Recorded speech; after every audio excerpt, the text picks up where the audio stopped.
Hello and welcome to today's replay. The ship in question, the Tier 9 Russian cruiser Riga, being commanded by MittyGamer.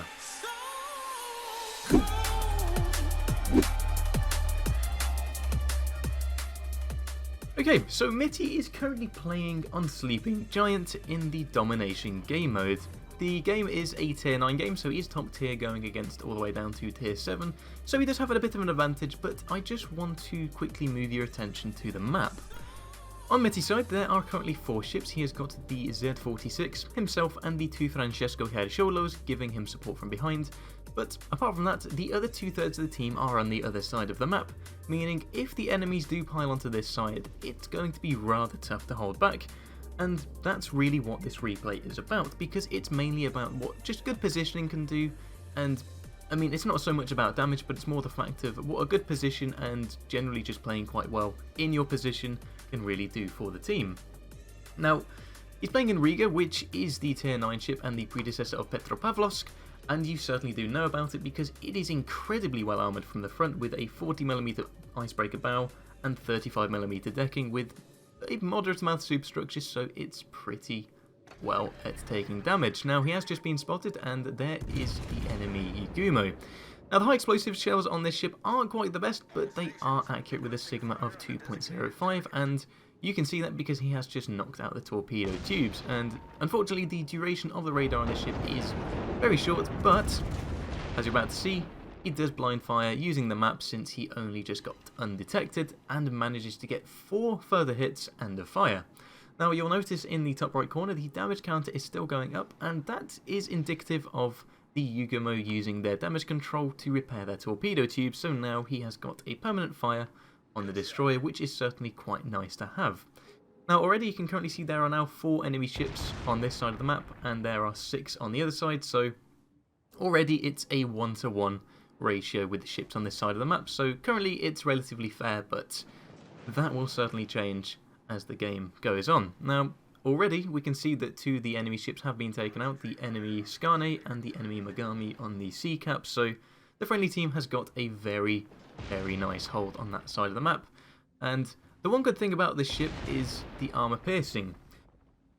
Those shells are very good, and with a 965 meters per second shell velocity, which you're about to see, and some incredibly good sigma,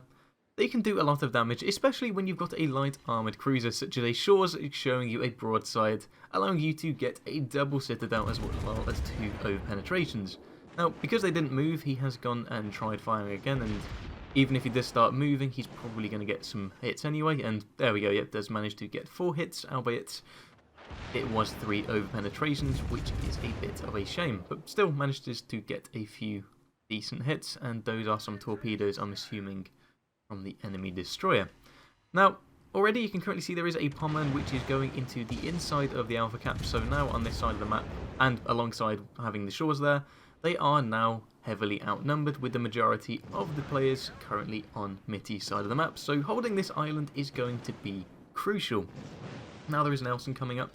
which is the British Tier 7. Well, it used to be the 3 XP battleship, but that has now been taken off and it's no longer available, unfortunately. But Mitty does open up his radar again, and there we go, there is the Igumo, and he's now running away. But at the same time, there is another Igumo, which is going into the Alpha Cap, which is quite bad for Mitty. As you can see, the torpedoes coming in, so that is forcing him a little bit forward towards the island. But still, now because we have got the Z-46 there, he is currently spotting the Igumo, but has just been knocked out, which is quite bad, because now not only do they have more ships on this side, they currently have, well, you can currently see there are 6 ships here to the 3. So we've got 2 Cariciolos, and we've got the Riga, but the Buffalo has just been knocked out on the other side, so this is where I say having a good position and knowing when to hold that position is incredibly important, because on the other side of the map, you can currently see there is an incredibly strong force waiting, and they are going to be slowly pushing over to this side of the map, meaning if Mitty and his 2 teammates here in the Cariciolos are able just to hold the position and keep the enemies occupied, that is going to be perfect, because at that point, the team can just come round, get them from 2 sides, and then it's effectively just a very easy victory.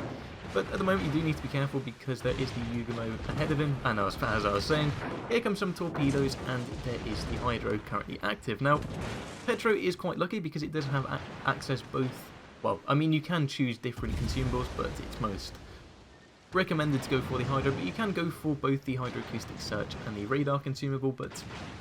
the one thing with the Radar is it is rather short duration with a base of 15 seconds, so if you did want to invest a little bit of coal and a little bit of, well, I think it's 2 captain points or 2 command points, then you can get that up to just about 20 seconds, which will be a bit more useful to your team. Now, as we get back into the game, you can currently see another Caracciolo has just been knocked out on the friendly side, meaning there are only 2 ships on this side against the now 5, which are slowly starting to approach and encroach on his position. So Mitty is just making the best use of the island cover as possible, and unfortunately he does actually shatter those shells on the torpedo protection there, which could have been a citadel, but I think it's a little bit too far forward. However, with 5000 HP, there is a good chance that this Nelson is probably not going to survive, but he is still bouncing that off the bow. Now, at the same time, he does also have a Palman coming in from his side, so he does need to be aware of that. So it's now just a bit of a balancing act of just trying to stay alive and just keep on going backwards and forwards to try and prevent anything from hitting him. And he does get 2 hits, but as I said earlier, the high explosive is rather poor on this ship, so he doesn't manage to get that Nelson. And the one thing about Nelson is it does have a super heal, as you can currently see, is now bolstering up the HP and has brought the Nelson from 200 HP to over 12,000, which at the moment is a very, very bad thing to be seeing whilst that Nelson is just approaching at 3 kilometers away. But at the same time, Mitty does manage to get a fire, and it does look to be permanent as well. And ooh, okay, those just about got through, doing 6,000 damage to Mitty, but at the same time, he's still getting some fire damage, and he's also just lobbing a few more high explosive shells, but they have just repaired that fire. But with another 3,000 HP left, there isn't much left of this Nelson, and they have just used their heals, so he is pretty much safe. Now, at the moment, the Pommen's actually not really made use of this somewhat opening that he's got here, because the only ship that can really do anything to him at the moment is going to be the Caracciolo, and I'm going to be honest, I think a Pommen is very capable of overwhelming the Caracciolo, because you have got main batteries and you've also got the incredible secondary armament of that ship, which now, especially with the secondary rework, is incredibly powerful. Well, of course, when this replay was taken, that hadn't come into effect, but even so, even back then, it was still a very, very good set of secondaries. But now, because he's been holding that position, you can currently see all of the dead ships that are around him, and that list is only increasing. The enemy Yugumo has just been knocked out, the Bismarck has been knocked out, however, that has also been mitigated with a Miyoko being knocked out. But at the same time, just by holding this position and keeping them entertained, you can see what the friendly team is now doing. They've secured the Bravo cap, they're now pushing from 2 different fronts, so they're currently going down south to engage the Caracciolo and the Georgia, and at the same time they are also going into the Alpha Cap where the Fiji and the Pommen are currently engaging the Yugumo, and they have just knocked it out, leaving only 3 ships left, which are battleships. So we've got the Georgia, the Caracciolo, and the enemy Pommen. And still, at the moment, they are somewhat being pushed from 2 sides here, so you do have the friendly team on the right side of the map,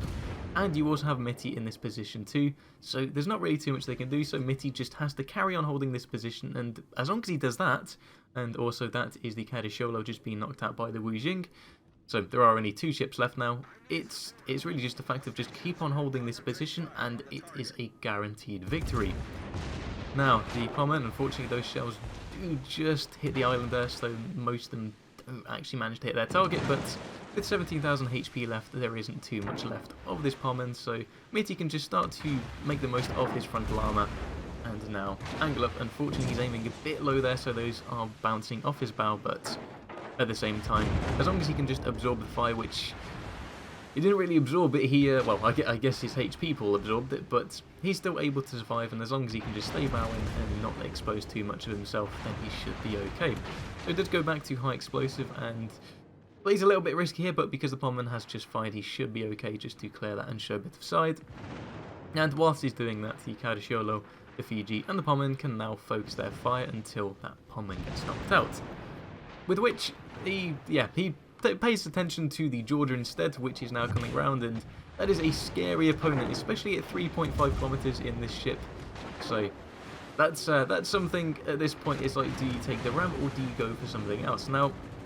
I know some of you in the comments are going to notice, oh, he should be using armor piercing, but honestly, at this distance, I'm assuming Mitty was thinking, you know what, I could probably get a ram on this, but the Georgia has access to a speed boost, meaning even though he did try and turn in there, unfortunately the Georgia was a bit too quick. So at that point, it's like, oh no, okay, the Georgia's got past me, so he just instead needs to start turning and try and get away and possibly survive the game. Now, we do have some torpedoes coming in there, but they are friendly, so this is prior to the... Well, sorry, this is before we got the friendly damage taken out. It's alright, I'm just looking at the moment, and yeah, 4,000 HP, 3,000 HP, he's about to survive. Yeah, there we go, and that is Georgia out. Okay, so with the replay coming to an end there, I can now just explain what I was trying to at the end, because I thought I had a bit more time to explain about the removal of team damage, but then the Georgia was being knocked out incredibly quickly, so I did have to quickly skip past that. So when this replay was submitted, it was prior to the removal of team damage, but I think the concept or the premise of this video still applies today, and, well, it does apply today, because I can quickly explain that. But firstly, we'll look at the results screen here. So as I say, it wasn't a high damage game, it was 86,000 damage, but the point of it is if you have got an incredibly good position and you don't need to push any further, you don't need to overextend, you just need to hold where you are, then that's just something you should really learn to do, because that was really well played by Mitty, because all he did, he just kept on manoeuvring around the island depending on which enemies were where, engaging them, disengaging when he needed to, and that was, I'd say, somewhat key to his team's success, because of course he did have that incredibly strong push coming from the right side of the map, but at the same time, if Mitty and his Cadiciolos, as well as the Z46 technically, had been engaging, you know, if they hadn't been engaging and just using the island to their advantage, but primarily Mitty here, then they may not have entertained the enemies for that long, and they could have gotten much better strategic points, and it could have been a much closer match. So that's really what I'm trying to say here, and because a recent game I had in my Borgogne, I was in the exact same position, horribly overwhelmed on this side of the map, and I just kept on using that island to my advantage, just sniping where I could, getting a few citadels, knocking out ships, until the rest of my team could really support me, and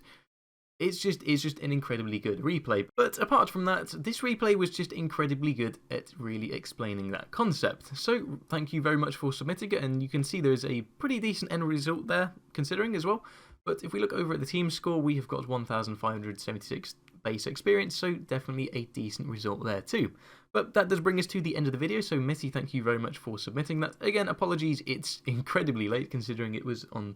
it was submitted in March, but apart from that, that does bring us to the end of the video. So if you have found this enjoyable, or you have learnt something new from this replay, then make sure to drop a like, or conversely, you didn't enjoy, drop a dislike, because YouTube is removing dislikes, which honestly is going to be very damaging to the platform. So if you disliked, drop a dislike as well. But apart from that, I hope you have a great rest of your day, and I'll see you in the next one.